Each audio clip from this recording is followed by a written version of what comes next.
Hello বন্ধুরা, মৃত্তিকা with টুয়ার পেজে আপনাদের সকলকে স্বাগত।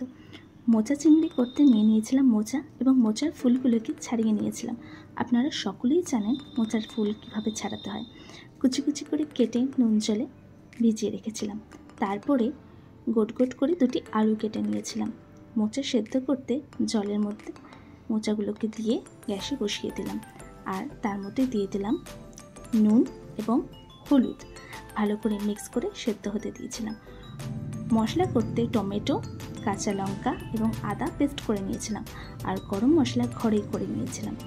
গোটা জিরে ফোড়নের জন্য নিয়েছিলাম, হলুদ গুঁড়ো, লঙ্কার গুঁড়ো, নুন, জিরে গুঁড়ো, ধনে গুঁড়ো, গোলমরিচ এবং ভাজা মশলা নিয়ে নিয়েছিলাম। আর মোচাটাকে ভালো করে সেদ্ধ করে চটকে নিয়েছিলাম। আলু নিয়ে নিয়েছিলাম চিংড়ি মাছ হালকা করে ভেজে। ফোড়নে দিয়ে দিয়েছিলাম গোটা জিরে, তারপর পেস্ট করা মশলাটা দিয়ে দিয়েছিলাম। ভালো করে কষিয়ে দিয়ে দিলাম গুঁড়ো মশলা। তেল ছাড়তেই দিয়ে দিয়েছিলাম গরম মশলা। ভালো করে কষিয়ে নিয়ে দিয়ে দিলাম আলুগুলোকে দিয়ে ভালো করে কষিয়ে নিয়েছিলাম।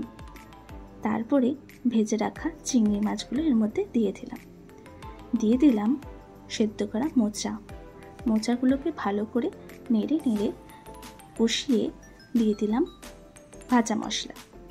হালকা জল দিয়ে সেদ্ধ হতে দিলাম। তারপরে ঘি দিয়ে ভালো করে মিক্স করে সুস্বাদু চিংড়ি মোচা নামিয়ে নিয়েছিলাম। খুবই